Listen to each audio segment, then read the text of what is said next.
Hello everyone, स्वागत है आप लोगों का हमारे यूट्यूब चैनल ग्लांस एकेडमी पे। उम्मीद करता हूँ आप लोग बहुत स्वस्थ होंगे, मस्त होंगे और तैयारी एकदम बिंदास चल रही होगी आप लोगों की।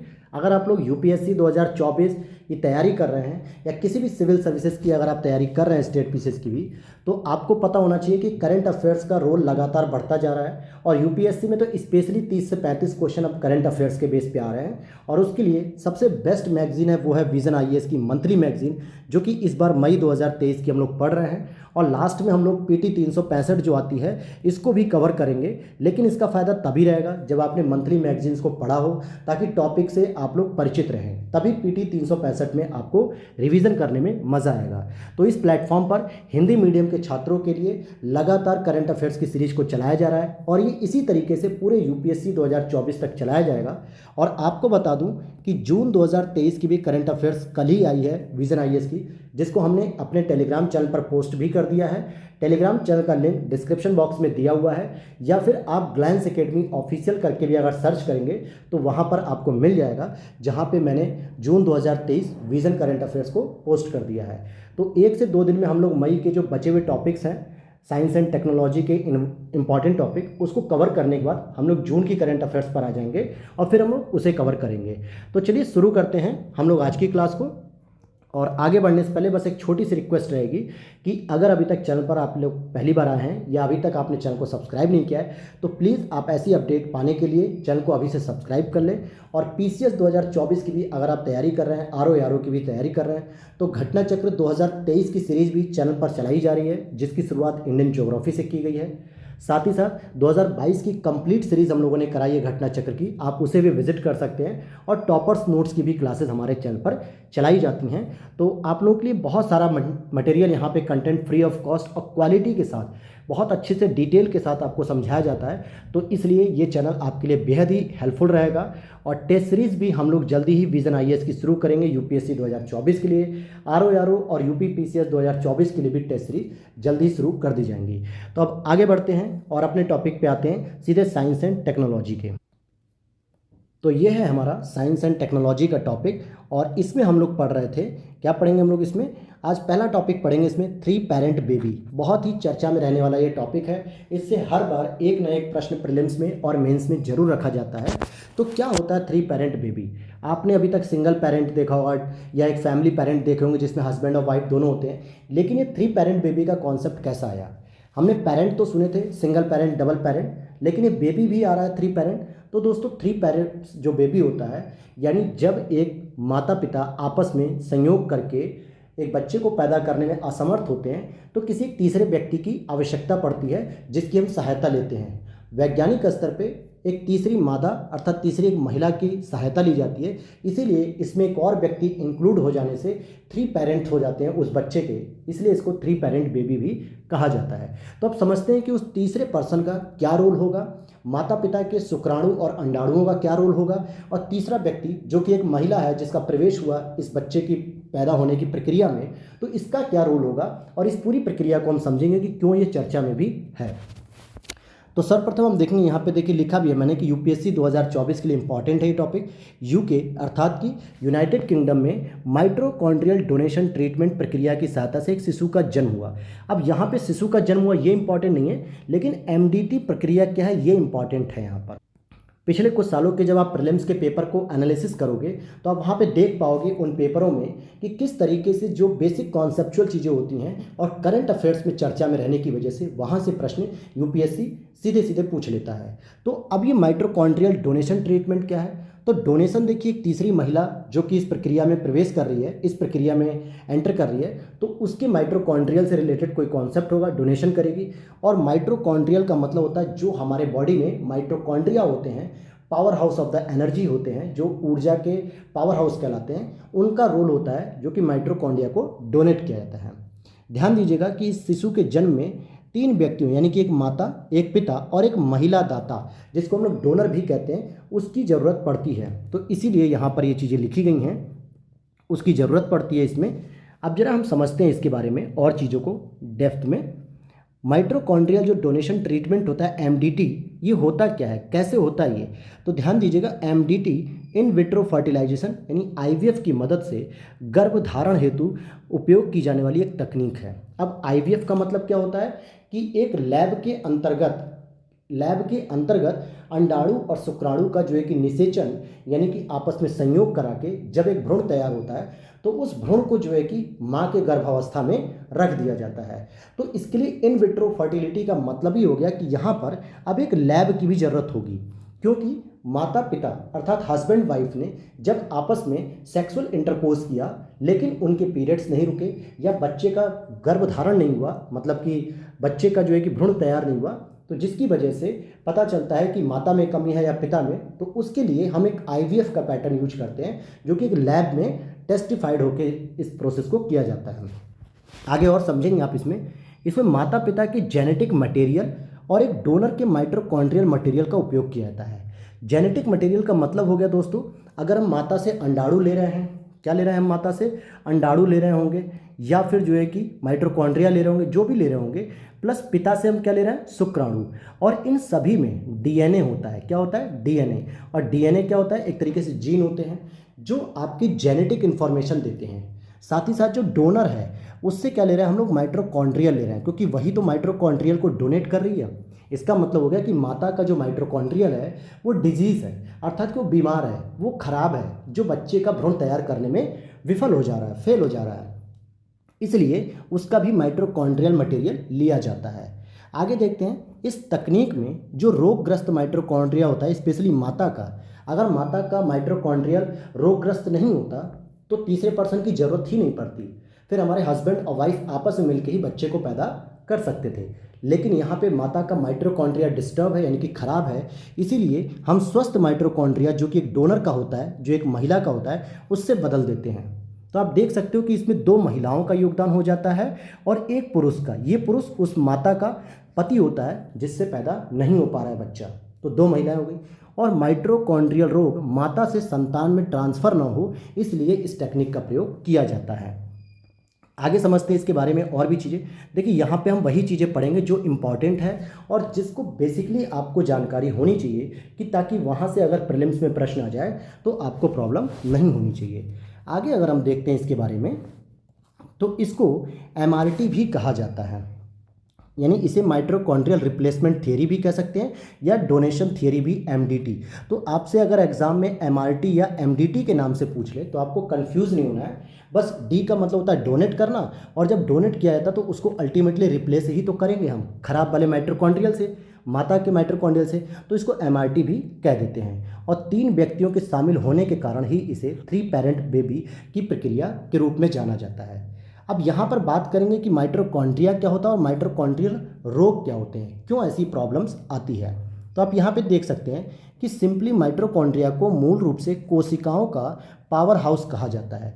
जैसे मान लीजिए मैंने एक कोशिका बना देता हूँ कुछ एक ऐसे करके डायग्राम, तो यहाँ पे बहुत सारे जो है कि आपको क्या देखने को मिलेंगे, लसिका वगैरह और जो है कि बहुत सारे टिश्यूज़ वगैरह सब चीज़ें होंगी, डीएनए वगैरह। तो इसी में एक माइटोकॉन्ड्रिया भी होता है जो कि M2 से मैं डिनोट करता हूँ, मतलब M से समझ लीजिए, तो इसी को माइटोकॉन्ड्रिया कहते हैं, जो कोशिका में एक पावर हाउस का काम करता है। और ये माइटोकॉन्ड्रिया ऊर्जा भी उत्पन्न करते हैं, क्योंकि मानव शरीर में जो कोशिकाएं हैं वो अपना जो फंक्शन करती हैं उसके लिए जो एनर्जी चाहिए वो माइटोकॉन्ड्रिया ही प्रोवाइड करता है। अब आप कहोगे सर ये जो कोशिकाएं हैं, जो सेल हैं, वो क्या होते हैं? क्योंकि जो बहुत सारे मेरे साथ बिगनर्स बच्चे जुड़े हुए हैं जो यूपीएससी की तैयारी कर रहे हैं 12th पास होने के बाद या ग्रेजुएशन कंप्लीट करने के बाद, तो हो सकता है उन्हें साइंस बैकग्राउंड के ना हो, तो उन्हें माइटोकॉन्ड्रिया ना समझ में आ रहा हो, सेल ना समझ में आ रहा हो। तो आइए हम आपको एक थोड़ा सा प्रैक्टिकल दिखाते हैं एग्जाम्पल के तौर पे, कि ये मैंने एक समझ लीजिए कि एक वो बना दिया है, एक तरीके से कोशिका बना दी है, सेल, और इस सेल में ही जो है कि बहुत सारे माइटोकॉन्ड्रिया होते हैं। ये इतनी छोटी होती है दोस्तों कि ये टेलीस्कोप से भी देखना मुश्किल हो जाता है, इतनी छोटी जो आप अपनी आंखों से तो देख ही नहीं पाएंगे। ये बहुत सारे मिल के जो है कि क्या करते हैं, बहुत सारे जो सेल होते हैं, ये डॉट डॉट मैं दिखा रहा हूँ, ये सब सेल हैं, और यही सेल मिलकर क्या करते हैं, टिश्यू का निर्माण करते हैं। अर्थात टिश्यू क्या होते हैं, जो छोटे छोटे जब टिश्यू बनते हैं आपस में चिपकते हैं तो ये हमारी मसल्स का निर्माण करते हैं। अब मांस तो आप समझ गए, कि हमारे बॉडी का जो मांस है, जो खाल के अंदर है, त्वचा के अंदर है, जिसके कटने फटने पर खून निकलता है, तो उस मसल्स का निर्माण कैसे हो रहा है? बहुत सारे टिश्यू से मिलकर। और इन टिश्यू का निर्माण कैसे हो रहा है? बहुत सारे सेल से मिलकर।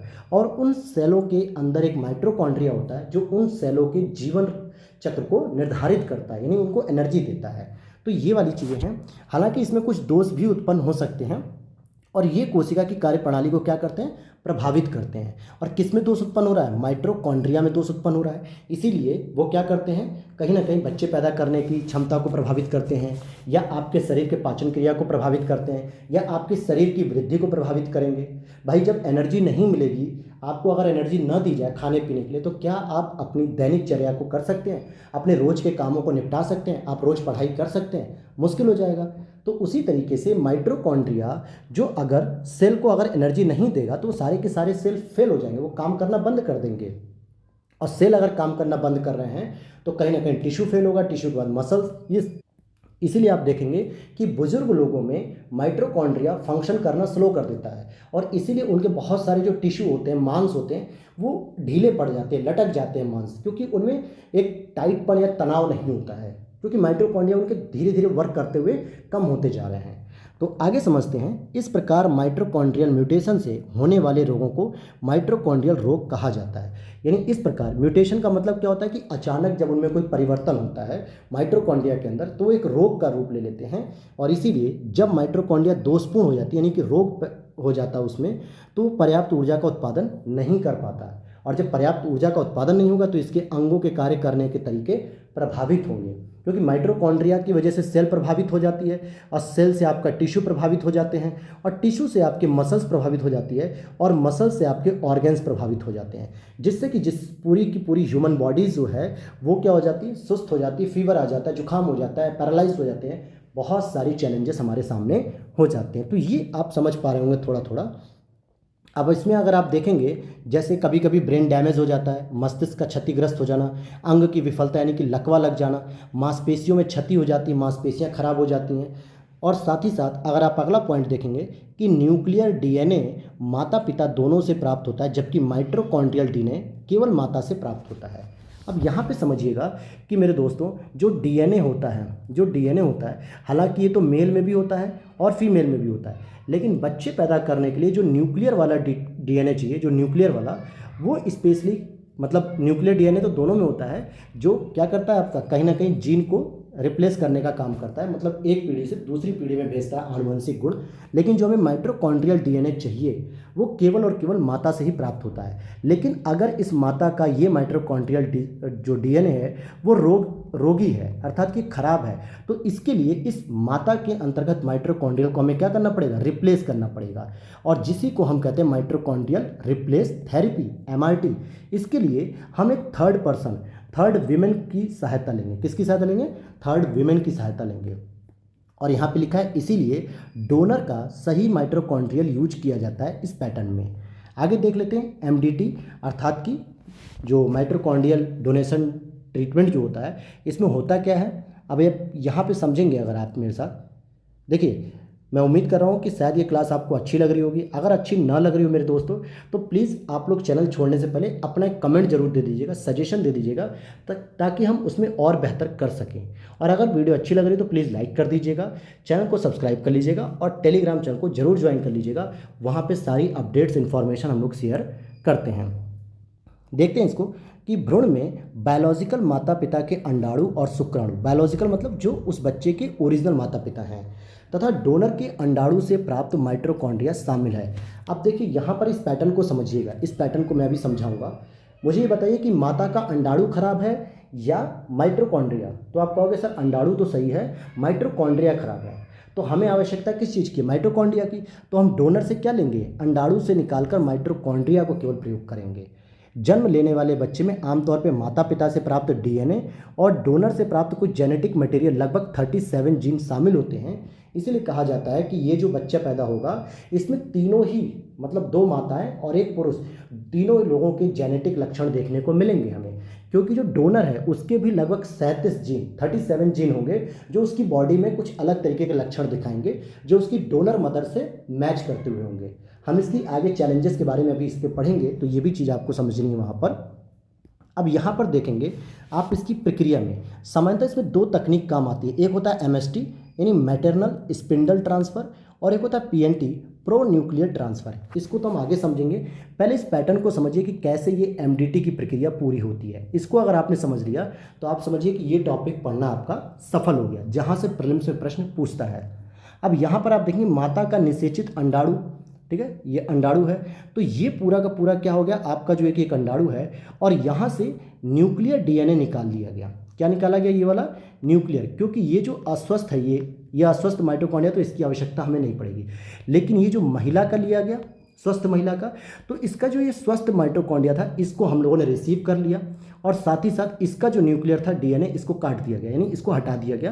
क्योंकि अगर ये डीएनए अगर हम एंटर करा देंगे तो कहीं ना कहीं भ्रूण में पूरे के पूरे जो जेनेटिक लक्षण होंगे वो इसी डोनर के हो जाएंगे, जबकि हमें डालना किसका है? माता पिता का, तो इसलिए इसको हटा दिया। तो जो बचता है दोस्तों वो क्या बचता है? दाता का अंडाणु जो बचा, दाता का, और इसके अंडाणु में ही हमने माता पिता का ये ब्लू कलर का जो है कि ये जो ब्लू कलर का दिख रहा है ये न्यूक्लियर डीएनए डाला, और ये जो आपका पिंक कलर का यहाँ पे दिख रहा है इस तरीके का, किस कलर का? मान लीजिए यहाँ पे मैं आपको पिंक नहीं है तो ब्लू ही बना देता हूँ, इस कलर का, ये आपका हेल्दी माइटोकॉन्ड्रिया है। कैसा है? हेल्दी माइटोकॉन्ड्रिया, जो एक डोनर का है, और ये पूरा अंडाणु हो गया और ये माता पिता के डीएनए हो गए। इसके पश्चात यहाँ पर जो है कि इनमें जब निषेचन होता है, जाइगोट्स होते हैं, तो इसको न्यूक्लियर जेनेटिक मटेरियल डोनेट किए गए स्वस्थ माइटोकॉन्ड्रिया का उपयोग करके अंडाणु या भ्रूण तैयार किए जाते हैं। ये क्या किए जाते हैं? भ्रूण तैयार किए जाते हैं। तो अब आप इस प्रक्रिया से देख पा रहे होंगे। अब आगे हम इसमें क्या करेंगे ये समझते हैं। इसमें जो दो पैटर्न यूज करते हैं, एक तो होता है एमएसटी मैटरनल स्पिंडल टेक्निक। क्या होता है इसमें? सामान्यतः न्यूक्लियर जेनेटिक मटेरियल को, जो ये माता पिता के होते हैं, हमने ये पढ़ा कि ये हम लिख देते हैं इसको मदर एंड फादर, ठीक है, इन दोनों के जो अंडाणु से अलग कर, क्योंकि जेनेटिक मटेरियल को हमने अंडाणु से अलग कर लिया और डोनेट किए गए अंडाणु में स्थानांतरित कर दिया। डोनेट किए गए इन अंडाणु का न्यूक्लियर जेनेटिक मटेरियल भी पहले से ही अलग कर दिया जाता है, क्योंकि यहाँ पर हमें जो डीएनए चाहिए वो माता पिता का चाहिए, डोनर का नहीं चाहिए। ओनली हमें डोनर का क्या चाहिए? अंडाणु के अंदर एक स्वस्थ माइटोकॉन्ड्रिया चाहिए। और भ्रूण के निर्माण के लिए अंडाणु को शुक्राणु के साथ निषेचित किया जाता है। ये शुक्राणु उसके पिता के होते हैं। अब यहाँ पर आप डायग्राम में समझ सकते हैं। यहाँ पर देखिए, नो डाउट ये टॉपिक बड़ा है, इसलिए आपको समझने में समय लगेगा जरूर, लेकिन आप एक बार समझ लेंगे तो दोबारा आप ये टॉपिक गलत नहीं करेंगे, ये वादा करता हूँ मैं आपसे।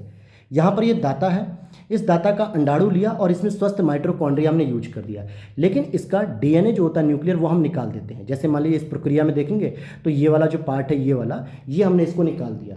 सेकंड स्टेप में आते हैं। यहाँ पे देखिए 2 लिखा हुआ है। जो रोगी दंपत्ति होते हैं, माता पिता, रोगी का अंडाणु लिया और असामान्य माइटोकॉन्ड्रिया, इस असामान्य माइटोकॉन्ड्रिया को हमने निकाल दिया और इसमें जो है कि हमने क्या किया, आगे यहाँ पे ये फिट कर दिया इस तरीके से कि अंडाणु से निकाल दिया गया और दाता के अंडाणु में डाल दिया गया।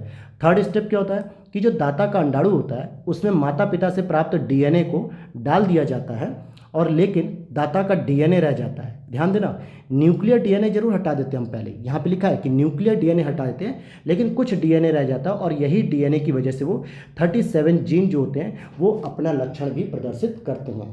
और उसके बाद शुक्राणुओं के साथ क्या किया जाता है, निषेचित कराया जाता है और फिर माता के गर्भ में प्रत्यारोपित कर दिया जाता है। ये इंपॉर्टेंट है प्रीलिम्स के लिए कि ये पूछा जाता है कि जो सैरोगेट मदर है यानी जो डोनर मदर है, क्या उसके गर्भ में बच्चे का जन्म होता है या जो असली माता है उसके गर्भ में बच्चे का जन्म होगा। तो यहाँ पर इस चीज़ को पढ़ लीजिए, यहाँ से प्रश्न बनता है हमेशा कि इसके बाद स्वस्थ अंडाणु को दंपत्ति के नर साथी के शुक्राणु से निषेचित किया जाता है और माता के गर्भ में प्रत्यारोपित कर दिया जाता है। तो ये बात क्लियर रखिएगा कि जो डोनर है उसका बस इतना ही सहयोग है कि उसने अपने अंडाणु के साथ एक स्वस्थ माइटोकॉन्ड्रिया दिया है, जिसमें निषेचित करने के बाद उस भ्रूण को क्या करते हैं, गर्भ में प्रत्यारोपित करते हैं, वो भी किसके गर्भ में, माता के गर्भ में प्रत्यारोपित करते हैं। तो इतनी बात क्लियर रखिएगा। और अगली जो टेक्नोलॉजी आती है तीसरी, इसमें भी सेम है कि भ्रूणों के निर्माण के लिए प्रयोगशाला में अंडाणु को शुक्राणु से निषेचित किया जाता है, जिसको हम लोग पीएनटी कहते हैं, प्रो न्यूक्लियर ट्रांसफर तकनीक।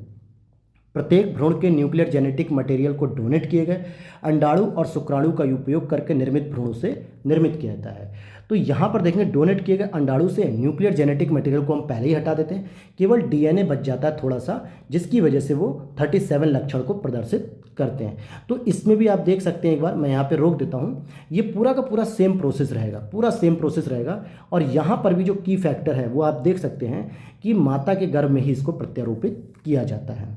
अब आते हैं इसके मेंस ओरिएंटेड पॉइंट पे कि ये यूपीएससी मेंस 2024 भी है और 2023 में भी अगर पूछेगा तो उसके लिए भी ये हेल्पफुल रहेगा आपको।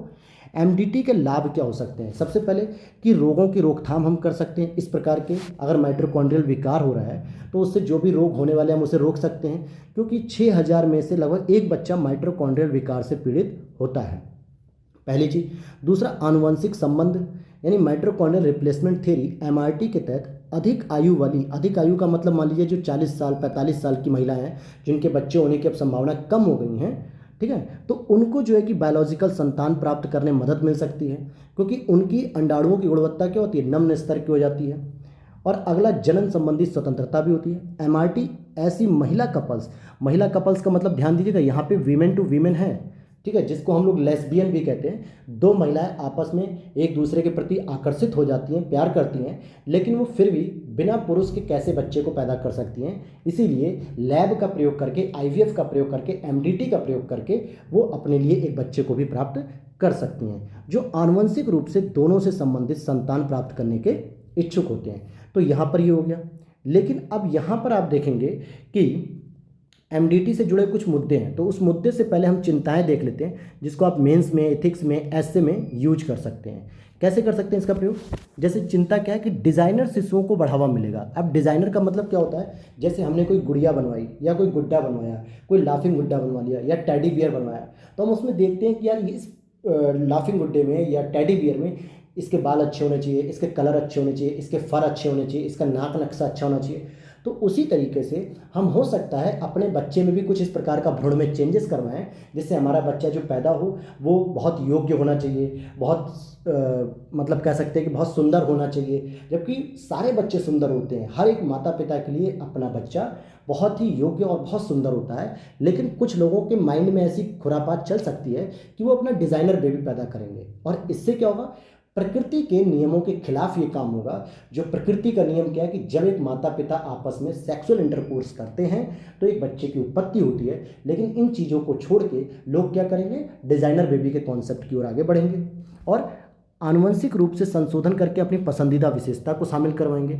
तो ये जो है कि एथिक्स के खिलाफ, नेचुरल एथिक्स के खिलाफ होगा कि, और साथ ही साथ अगर आपसे ऐसे पूछा जाए कभी एथिक्स के ऊपर, तो आप ये लिख सकते हो, बच्चों के जीवन में माइटोकॉन्ड्रियल डोनर की भूमिका से जुड़े मुद्दे, क्योंकि कहीं ना कहीं बायोलॉजिकल दावे या बच्चे के जीवन में डोनर भागीदारी लेकर अस्पष्टता की स्थिति उत्पन्न हो सकती है।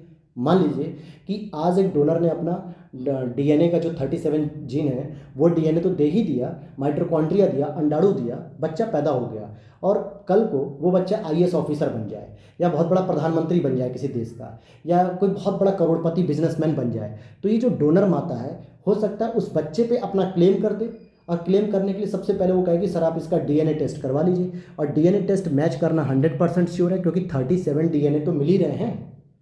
तो ये भी उस बच्चे को लेकर एक प्रॉब्लम खड़ी कर देगा कि अगर वो करोड़पति है, मान लीजिए किसी ने लालच की वजह से ऐसा कर दिया, तो उस बच्चे की अस्मिता चली जाएगी, उसकी पहचान खत्म हो जाएगी, उसकी जो प्राइवेसी है वो ओपन हो जाएगी।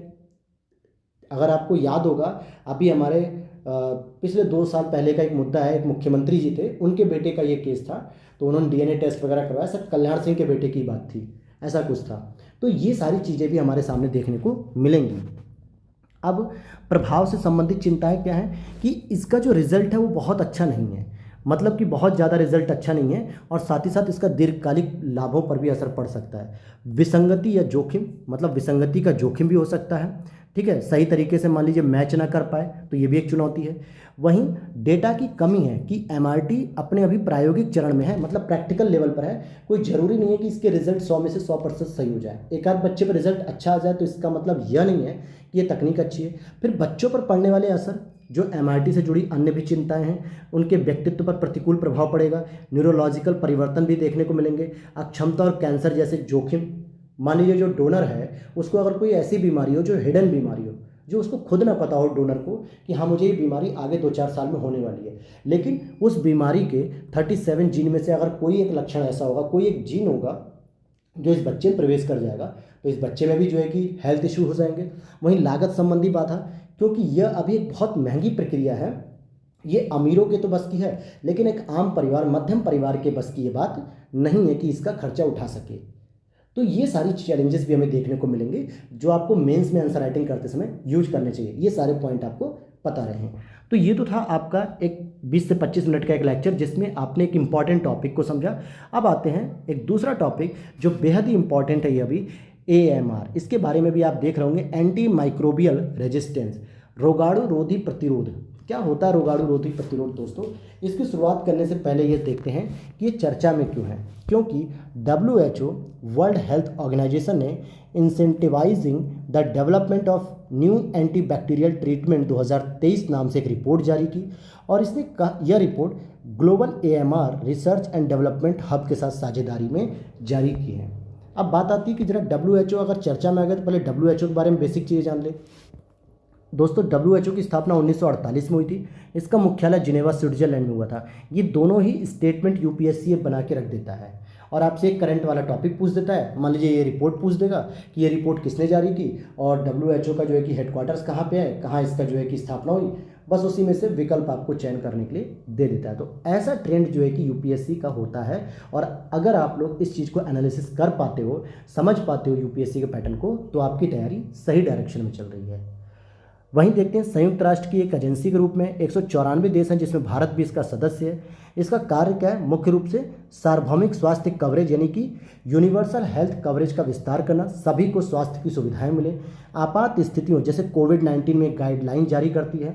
वहीं गर्भावस्था देखभाल से लेकर वृद्धावस्था तक स्वस्थ जीवन को बढ़ावा देना, अर्थात एक बच्चे के भ्रूण के समय से ही लेकर उसके मरने तक यानी वृद्धावस्था तक उसको एक हेल्दी लाइफ देने का काम करता है। तो गाइडलाइन भी ये जारी करता है। वहीं अब बात करेंगे कि ये जो AMR है, एंटी माइक्रोबियल रेजिस्टेंस, ये क्या है? तो ये आपका जो इसका मैनेजमेंट और निगरानी करते हैं वो G7 के देशों के द्वारा किया जाता है। G7 के देशों के द्वारा किया जाता है। और अब हम समझते हैं ग्लोबल AMR और R&D के हब के बारे में। तो जैसे ग्लोबल स्तर पे अगर ये काम कर रहा है तो इसको 2018 में शुरू किया गया था। ये मुख्य रूप से कुछ देशों और गैर सरकारी दानकर्ता संगठनों और अंतर सरकारी संगठनों के बीच की एक साझेदारी है, और ये 2018 में शुरू किया गया था। तो अब हम समझते हैं कि AMR होता क्या है, पहले तो हमें इसे समझना चाहिए।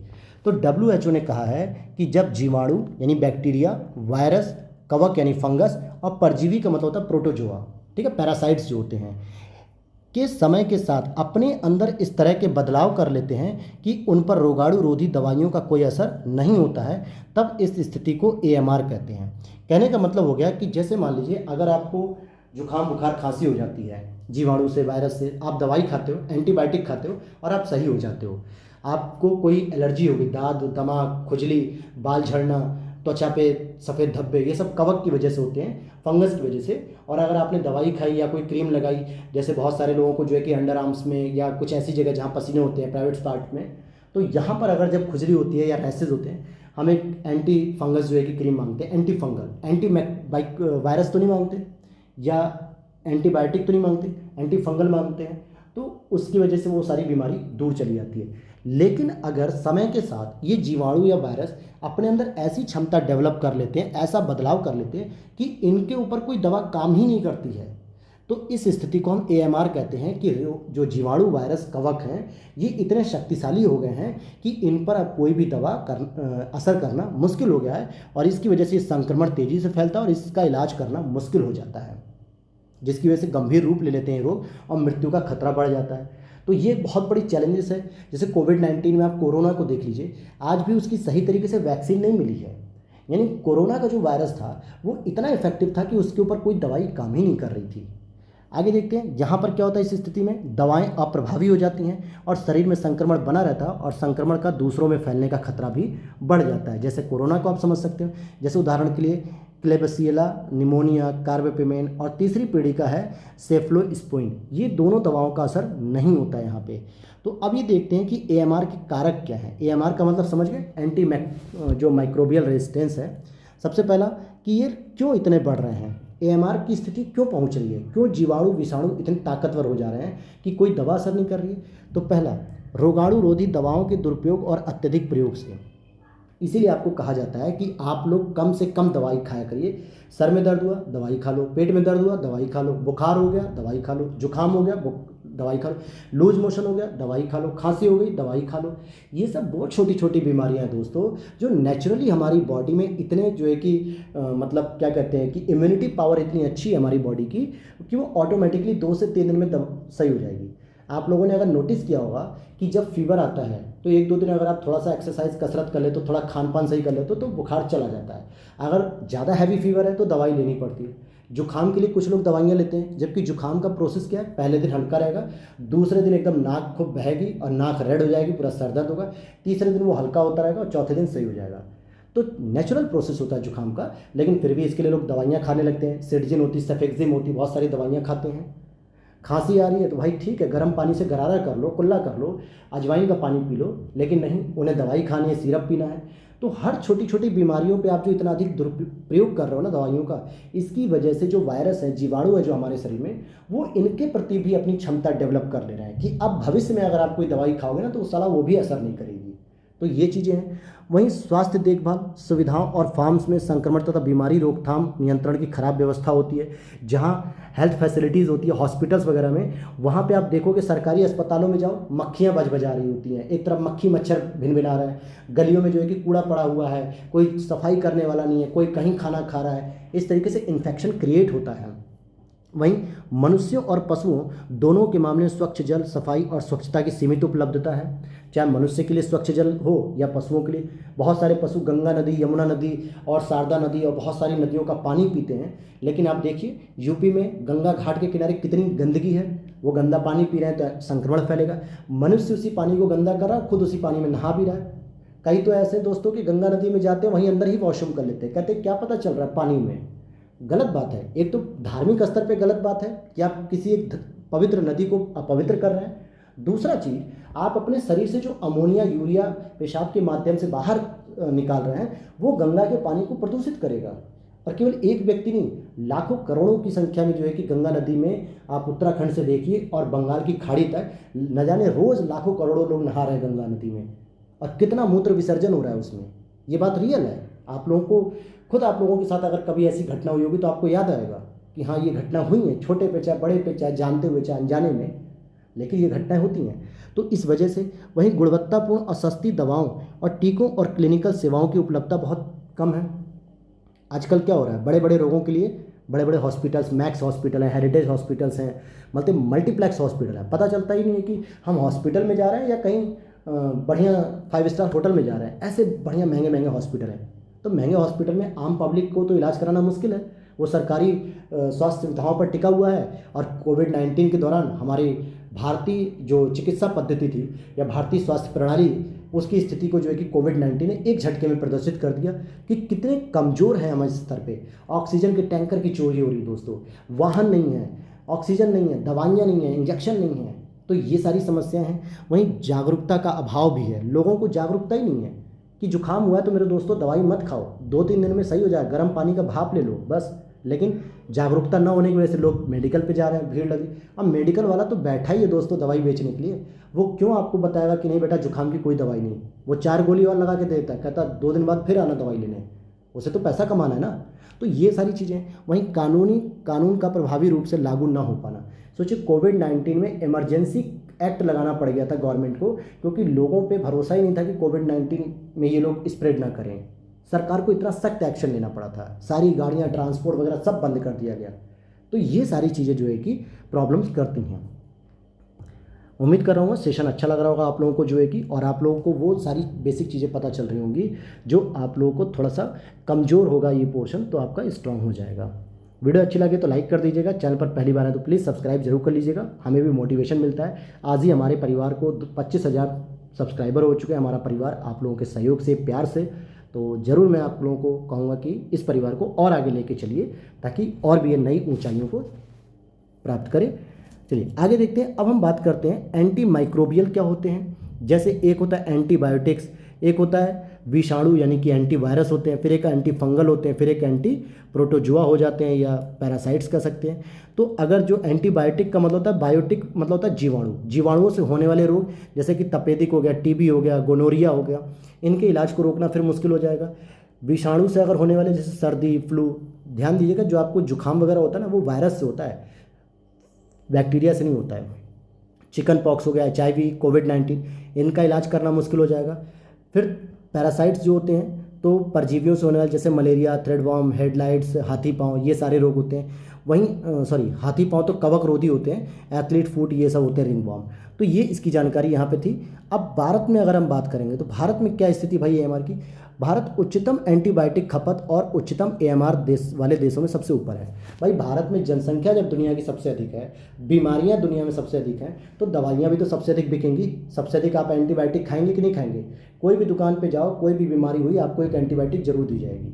तो मैक्सिमम पॉल्यूशन है, पॉपुलेशन है, जनसंख्या अधिक है, तो मैक्सिमम बीमारियां भी हैं, और जब मैक्सिमम बीमारियां हैं तो मैक्सिमम मेडिसिन भी लोग खा रहे हैं।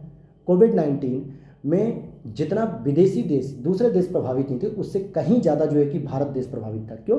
क्योंकि इसकी जनसंख्या बहुत अधिक थी, तो इसलिए ये प्रॉब्लम्स हो रही थी। तो ये वाली चीज़ें हैं। वहीं जो है कि ये 5 एंटीबायोटिक्स जो है कि जनरली बहुत सारी यूज की जाती हैं। तो इसीलिए जो है कि भारत में AMR की स्थिति क्या नेगेटिव है, मतलब बहुत अच्छी स्थिति नहीं है, बहुत ज़्यादा प्रयोग किया जा रहा है यहाँ पे। AMR का परिणाम क्या हो जाएगा कि लागत अत्यधिक बढ़ जाती है, यानी कि अगर हम बात करें सेकेंड लाइन दवाओं की उच्च लागत के कारण चिकित्सा की लागत बढ़ जाती है। रोगी को लंबे समय तक अस्पताल में भर्ती रहना पड़ता है, क्योंकि उपलब्ध दवाइयाँ जो है कि बीमारी को ठीक करने में ज़्यादा समय लेती हैं, क्योंकि भाई इतनी उनके अंदर की जो वायरस हैं या बैक्टीरिया हैं वो इतने ताकतवर हो गए हैं कि वो दवाइयों से साले मरते ही नहीं हैं। मृत्यु दर में वृद्धि होगी, लगातार लोगों का मरना शुरू हो जाएगा तो मृत्यु दर में वृद्धि होगी, और हर दिन लगभग 35 लोगों की जान ले रहा है ये।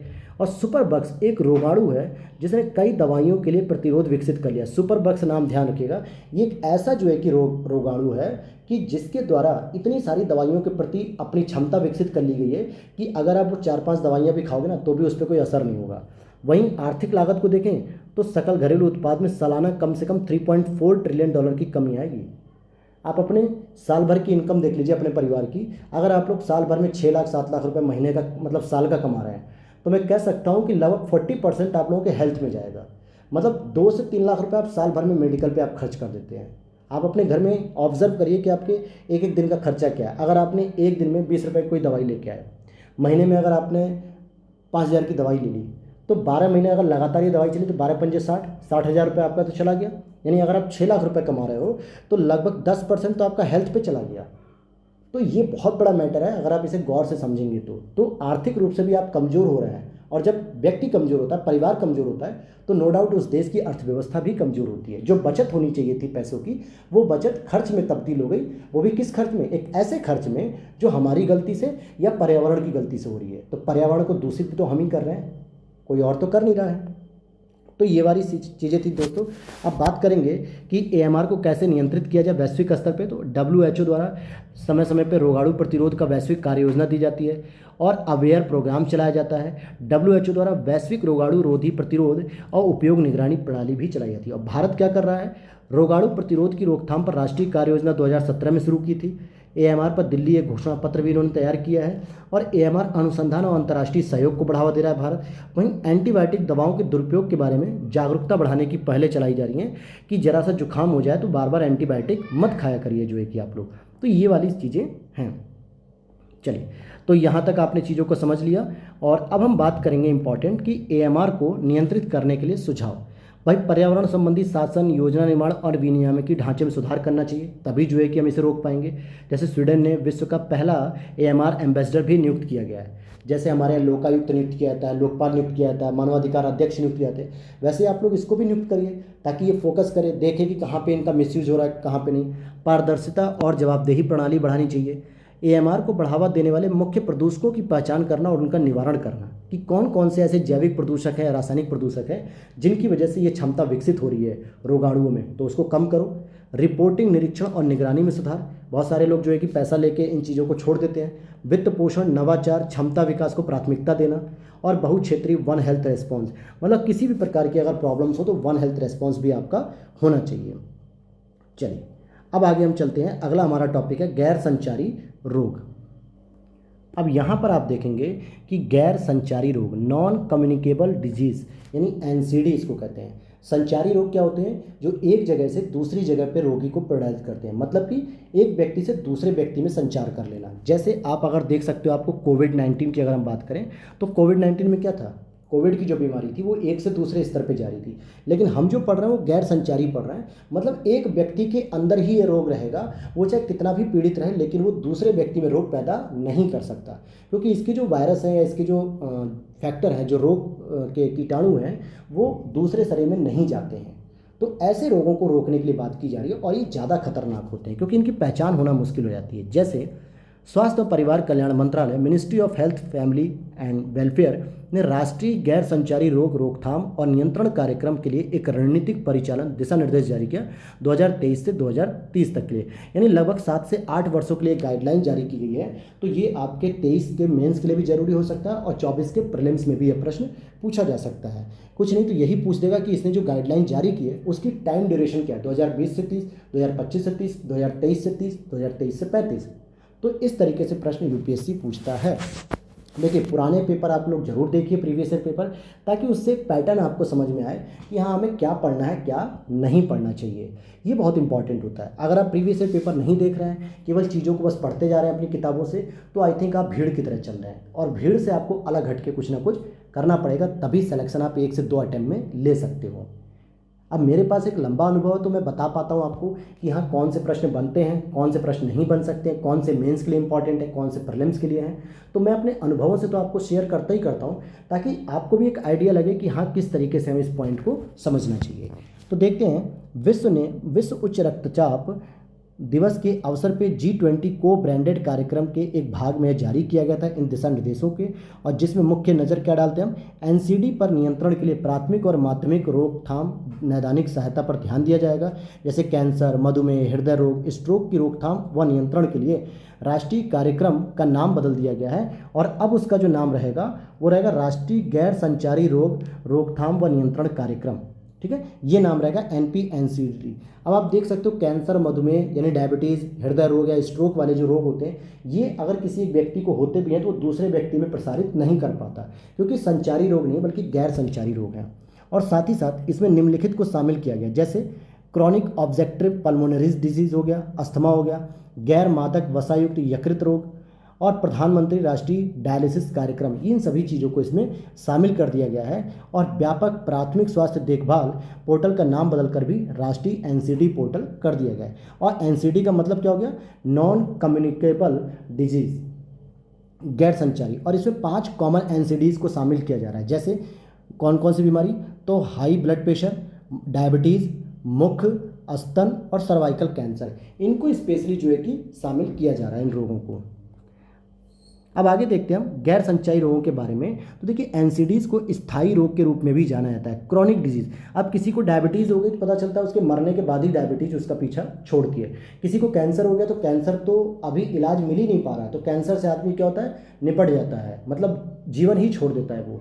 तो ऐसे ये रोग हैं जो स्थायी बन जाते हैं, जो जीवन में हमारे साथ चलते रहते हैं, हमारे शरीर में लंबे समय तक बने रहते हैं, और कई कारकों के चलते ये उत्पन्न होते हैं। जैसे आनुवंशिक कारक भी होते हैं कई सारे, जैसे आप देखो कि वर्णांधता, कलर ब्लाइंडनेस क्या होता है, जो लाल और हरे रंगों को पहचानने में थोड़ी दिक्कत होती है, तो ये जेनेटिक एक प्रॉब्लम होती है। इसी तरीके से हीमोफीलिया, जिसमें बहुत सारी प्रॉब्लम्स होती है, हीमोफीलिया में शरीर फूल जाता है, तो ये भी क्या है, एक तरीके से जेनेटिक प्रॉब्लम है। और शारीरिक, परिवेश, व्यवहार संबंधी कई सारे ऐसे फैक्टर होते हैं जिसकी वजह से ये रोग हमारे शरीर में बने रहते हैं। और एनसीडी एक व्यक्ति से दूसरे व्यक्ति में प्रसारित भी नहीं होते हैं। जैसे अगर हम बात करें कौन कौन से रोग हो सकते हैं इसमें, मुख्य रूप से आप अगर देखोगे कार्डियोवास्कुलर रोग, जो हृदय से संबंधित रोग होते हैं, कैंसर होता है, श्वसन रोग होता है, और मधुमेह होते हैं। साथ ही साथ अन्य भी रोग होते हैं, जैसे हाई ब्लड प्रेशर हो गया, डिसलिपिडमिया हो गया, मोटापा, मेटाबॉलिक सिंड्रोम, और आप जो है कि कई सारे ये रोग आप देख सकते हो, ये आपके गैर संचारी रोग हैं जो एक ही व्यक्ति में रहेंगे, दूसरे में नहीं जाएंगे। इनके कारक क्या होते हैं, क्यों ये जो है कि लगातार व्यक्तियों में बढ़ रहे हैं, तो या तो उनके व्यवहार संबंधी कुछ जोखिम है, जैसे एक तो जंक फूड बहुत खा रहे हैं तो मोटापा बढ़ रहा है। अब मोटापा बढ़ रहा है तो भाई ये उसी व्यक्ति को परेशान करेगा जिसका मोटापा बढ़ रहा है। और जंक फूड खा रहे हो, मार एकदम दबाए पड़े हो, burger, pizza, cold coffee, chowmein, पता ही नहीं चल रहा है कि पेट पचा भी रहा है कि नहीं। पेट खुद कह रहा है भाई रुक जा, भाई रुक जा, लेकिन हम रुकने वाले कहाँ हैं। हम सुबह शुरू करते हैं अपना बर्गर से नाश्ता और रात में पिज्ज़ा से नाश्ता, डिनर हमारा कंप्लीट होता है। तो ऐसी जो लाइफ स्टाइल आप जी रहे हैं तो इसमें मोटापा बढ़ेगा ही। फिर सुस्त जीवन शैली, मतलब शरीर में एनर्जी है ही नहीं, क्यों रहेगी भाई। आप जंक फूड खा रहे हो जो हमारे सेल और टिश्यूज़ को ख़त्म कर रही है, तो हमारे बॉडी में वैसे ही एनर्जी नहीं रहेगी। अधिकांश कैंसर जो होता है तंबाकू के सेवन से होता है। तंबाकू और सिगरेट के डिब्बे पर लिखा होता है कि कैंसर के लिए हानिकारक है, फिर भी आदमी कैंसर को बुलाता है मार सिगरेट के छल्ले बना के, धुएं के छल्ले बना के, फिर कहता है ज़िंदगी उड़ाते चल इस छल्ले में, और सच में उस छल्ले में ही ज़िंदगी उड़ जाती है। पता चलता है 4-5 साल बाद कैंसर हो गया और वो 2-4 साल बाद कीमोथेरेपी कराते कराते ख़त्म हो गया।